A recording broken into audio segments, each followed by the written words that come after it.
Selamat pagi semua, apa kabar pada pagi hari ini? Kita akan belajar tentang dampak sosial informatika. Anak-anak yang Ibu kasihi, minggu lalu kita sudah sempat diskusi tentang dampak sosial informatika baik secara positif maupun negatif. Pagi hari ini Ibu akan bacakan kembali kompetensi dasar, yaitu memahami makna kolaborasi dalam masyarakat digital. Sedangkan tujuan pembelajarannya adalah menjelaskan konsep masyarakat digital. Lalu yang kedua adalah memahami dampak TIK dalam masyarakat digital. Yang pertama kita akan mempelajari tentang konsep masyarakat digital. Dalam konsep masyarakat digital, kita akan melihat istilah dengan konvergensi. Ya, konvergensi sendiri adalah sebuah titik yang mempertemukan dua pihak, dalam hal ini masyarakat analog dan digital, menjadi sesuatu yang menggambarkan sebuah fenomena bidang teknologi, komunikasi dan sosial masyarakat ketika terjadi pertemuan antara pengguna teknologi analog dan teknologi digital pada suatu titik tertentu. Sedangkan konvergensi yang dalam teknologi analog dan digital bagian B adalah terdapat perbedaan mendasar antara teknologi analog dan digital. Jika teknologi analog diterjemahkan sebagai teknologi yang menggunakan sinyal analog dan memiliki besaran gelombang tidak tetap serta memiliki sifat terus berubah dalam ruang atau waktu, maka sinyal digital identik dengan sinyal yang memiliki jumlah yang terbatas dengan nilai tertentu.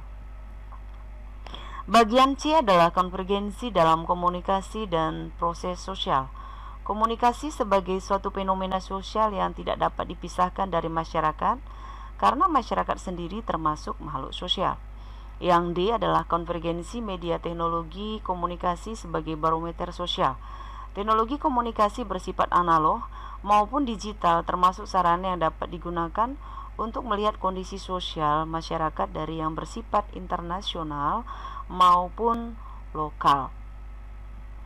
Baik, dalam konsep masyarakat digital kita akan lihat konvensi media teknologi komunikasi sebagai realitas sosial.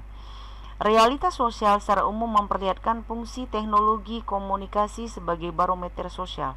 Lebih lanjut lagi kita lihat teknologi komunikasi yang digunakan untuk menyebarluaskan kondisi sosial memperlihatkan fungsi lainnya sebagai media ekspresi dan penyampaian informasi atas suatu fenomena sosial yang ada. Yang kedua adalah media komunikasi dalam media sosial. Fase-fase perkembangan media sosial kita bisa lihat bagaimana cepat bermunculan media-media sosial baru seperti Instagram dan lain sebagainya. Lalu media sosial sebagai kunci lahirnya masyarakat digital. Mengapa? Karena masyarakat mulai menghabiskan hampir seluruh waktunya untuk berinteraksi melalui media sosial. Dalam hal ini akan bermunculan tentunya dampak positif dan negatif bagi masyarakat yang menggunakan teknologi. Yang ketiga adalah strategi kolaborasi digital. Indonesia pada dasarnya memiliki modal sosio-digital yang bagus untuk memulai proses kolaborasi digital antara orang tua dan guru.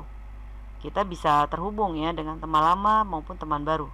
Di sini ada dua hal yang kita pelajari, yaitu pencarian informasi. Orang mencari informasi karena didorong oleh keberadaan tugas-tugas sekolah, sedangkan penggunaan media sosial atau hiburan itu didorong oleh kebutuhan pribadi.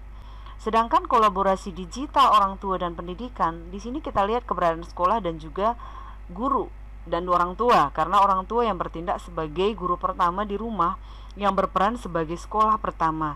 Dalam hal ini kita akan memahami tentang konsep digitalisasi, pendidikan era digital, dan lagam platform. Yang keempat adalah komunikasi untuk kolaborasi dalam masyarakat digital. Tentunya tidak terlepas dari 4 kemampuan saat kita mau mengkomunikasikan sesuatu dengan masyarakat, baik antar masyarakat, kita perlu kemampuan menyimak dengan baik, kemampuan berkomunikasi dengan baik, tentunya menyampaikan dengan baik, komunikasi berbicara, lalu komunikasi menulis. Nah, kalau yang A tadi tentang konsep masyarakat digital, sekarang kita lihat apa dampak TIK dalam masyarakat digital tersebut.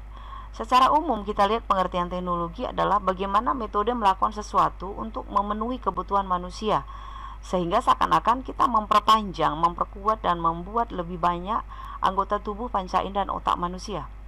Artinya lebih ya, membuat lebih anggota tubuh, panca indera dan otak manusia. Lalu yang kedua adalah dampak sosial media internet, baik secara positif negatif. Positif tentunya kita dengan mudah mendapat berita, mempermudah, memperluas pergaulan. Kalau negatif adanya penipuan, ya, nama baik, penghinaan dan juga dampak kejahatan lainnya. Sedangkan yang ketiga adalah dampak positif dan negatif perkembangan TIK. Di sini ada 5 bidang: bidang pendidikan, informasi dan komunikasi, bidang ekonomi dan industri, bidang sosial dan budaya, dan bidang politik. Di sini saya tidak secara detail, Ibu Guru tidak secara detail menjelaskan karena akan menjadi tugas anak-anak membuat ringkasan tentang dampak positif dan negatif perkembangan TIK yang akan kalian lihat sumbernya dari LKS. Baik, yang keempat adalah Undang-Undang Informasi dan Transaksi Elektronik. Tidak serta-merta kita mudah menyebarluaskan berita bohong atau kita menyebarkan sesuatu yang tidak baik karena ada undang-undangnya. Di pasal 40 yang menegaskan bahwa pemerintah berhak menghapus dokumen elektronik yang terbukti menyebarkan informasi yang melanggar undang-undang. Lalu apa saja yang menyebabkan masyarakat Indonesia mudah terperdaya berita bohong atau hoax? Yang pertama, masyarakat Indonesia belum didukung dan memiliki tingkat literasi digital memadai yang bisa dijadikan modal untuk menyikapi booming informasi di dunia maya secara kritis. Masyarakat masih banyak yang belum memahami bahwa media sosial adalah bagian dari ruang publik yang membutuhkan banyak tanggung jawab para pemakainya untuk memastikan informasi mereka share itu benar, valid atau tidak. Masyarakat acap kali masih menyembunyikan diri di balik kerumunan besar para pengguna media sosial dan seolah merasa apa yang mereka lakukan bersama dengan anggota komunitas itu tidaklah keliru atau benar.